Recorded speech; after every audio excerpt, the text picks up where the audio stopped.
नमस्कार दोस्तों, आपका स्वागत है। आज हम जेनी नाम के एक लड़की की कहानी देखेंगे। वो ये कहती है कि अपने माँ के साथ उसके जो रिश्ते थे बहुत ही ज़्यादा करीबी थे। वो ये कहते हैं कि मेरी जो माँ थी वही मेरे लिए सब कुछ थी।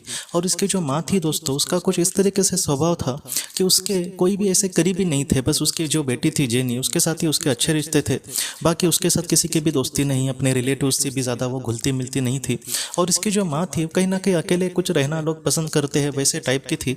जेनी हमसे उससे हमेशा ये कहती थी कि अपने पड़ोस की जो मतलब आंटी जी वगैरह है उनसे तुम थोड़ा बात करो, उनके साथ कहीं ना कहीं मार्केट जाना। लेकिन उसकी जो माँ थी किसी के साथ भी कंफर्टेबल नहीं होती थी। अपने बेटी के साथ ही वो बहुत ही अच्छे से बातें करती थी। जेनी ये कहती है कि एक दिन उसकी जो माँ थी उसको कोई बड़ी बीमारी हो गई और कुछ ही मतलब महीनों में ही उसकी ट्रीटमेंट जब चालू थी अचानक वो चली गई दोस्तों। जेनी ये कहती है कि उसके माँ के जाने के बाद उसको बहुत ही ज़्यादा बुरा लग रहा था। जेनी ये कहती है कि मेरे जीवन से सब कुछ एकदम चला गया है, ऐसे उसको लग रहा था। लेकिन दोस्तों कुछ मतलब 1 साल होने के बाद, उसके माँ को जाने के बाद जब 1 साल हुआ, तब जेनी ये कहती है कि उसने पास्ट लाइफ रिग्रेशन के बारे में सुना। और अपना जब उसने पास्ट लाइफ रिग्रेशन किया दोस्तों, तब जेनी ये कहती है कि मैं एक अलग ही दुनिया में मतलब पहुंच गई। और उस दुनिया में कहीं ना कहीं बहुत ही सुंदर ऐसी कहीं ना कहीं वो दुनिया थी। वहाँ पर सब कुछ एकदम मतलब सफ़ेद रंग का था। और वहाँ पर मैंने अपने माँ को बहुत ही ज़्यादा खुश देखा। जेनी ये कहती है कि मेरी माँ एकदम खुलकर एकदम बातें कहने वाली मैंने वालों में से नहीं थी। अपने ही मतलब बात अपने ही मन में दबाने वाली थोड़ी वो थी। लेकिन वहाँ पर वो बहुत ही ज़्यादा खुश लग रही थी। और जेनी के माँ ने जेनी को कुछ इस तरीके से बातें कही कि इस दुनिया में मैं कितना सुखी हूँ ये तुम्हें शब्दों में नहीं बता सकते बेटा। यहाँ पर सच में मैं बहुत ही ज़्यादा खुश हूँ। यहाँ पर मेरे जैसे विचार है, मेरे जैसा स्वभाव है, वैसे यहाँ पर मेरे अच्छे दोस्त हैं। पहले मैं पृथ्वी पर किसी के साथ भी खुलकर बात नहीं करती थी, लेकिन यहाँ पर हमारे जो करीबी लोग हैं हमारे साथ इतने प्यार से बर्ताव करेंगे कि हम अपना सब कुछ उनको कह देंगे। हम उनके साथ बहुत ही प्यार से रहेंगे। हम उनके सुख दुख में हमेशा उनके साथ रहने की कोशिश करेंगे। तो ऐसे सुंदर मैं यहाँ पर दुनिया में रहती हूँ। तुम्हें बहुत ही ज़्यादा हमेशा बुरा लगता था मुझको लेकर के मैं हमेशा अकेले रहना पसंद करती हूँ। लेकिन यहाँ पर हम अकेले नहीं होते, हमारा सच्चे दिल से साथ देने वाले ऐसे करीबी लोग हमेशा हमारे साथ होते हैं। तो इस तरीके से जेनी ने कहीं ना कहीं अपने मतलब पीएलआर में ये सारी चीज़ें देखी।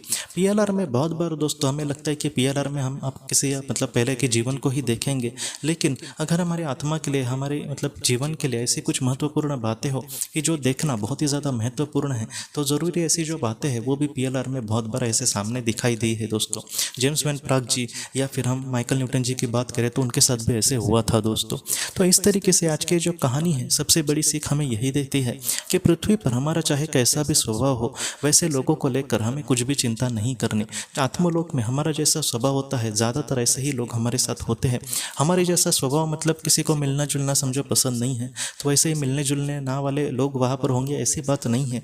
बल्कि हमसे मिलता जुलता स्वभाव मतलब कहीं ना कहीं हमें जैसे लोग अच्छे लगेंगे, हम जिनके साथ खुश रहेंगे, ऐसे ही लोग ज़्यादातर हमारी आत्माएं करीबी आत्माएं होती है, उनके साथ हम आत्मलोक में बहुत ही ज़्यादा सुखी होते हैं। इसलिए अगर आपने भी किसी अपने को खोया है तो उनको लेकर वो वहाँ पर कैसे होंगे वगैरह ऐसे आप चिंता मत करना। वो अपने करीबी आत्माओं के साथ बहुत ही खुश होंगे और एक दिन ज़रूर हम उनसे मिलेंगे भी और उनके साथ हमारे बहुत सारे जन्म होंगे। लेकिन उनको लेकर ज़रा भी आप चिंता मत करना, आपके जो अपने हैं हमेशा आपके साथ है दोस्तों। तो दोस्तों हम अपने अगले वीडियो में मिलते हैं। आप अपना अपने परिवार का ख्याल रखना। आपका बहुत बहुत धन्यवाद। अगर आपको पास्ट लाइफ रिग्रेशन या फिर हमारे अपनों के लिए ऑटोमेटिक राइटिंग करनी है तो आप इस व्हाट्सएप नंबर पर मैसेज कर सकते हैं। हम आपको किसी अच्छे थेरेपिस्ट के बारे में ज़रूर बताएंगे। आपका बहुत बहुत धन्यवाद।